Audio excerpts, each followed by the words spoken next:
Hello guys, so now we are going to do some new and easy home workouts.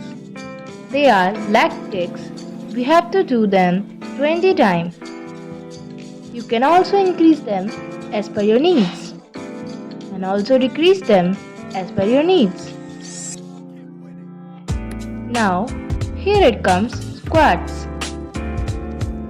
We have to do it 12 times.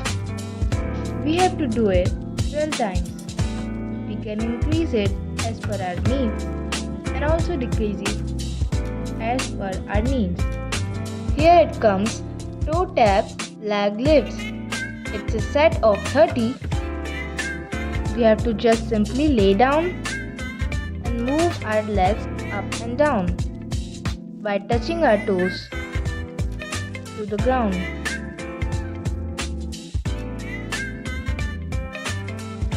Here it comes jumping jacks.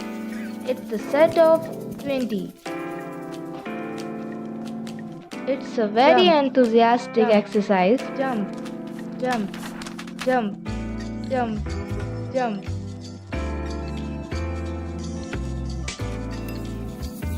Now it comes the slow burpees. It's a set of 10.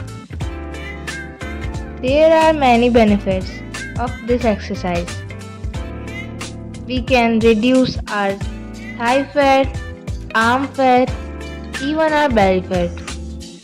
Now it comes donkey kick ride.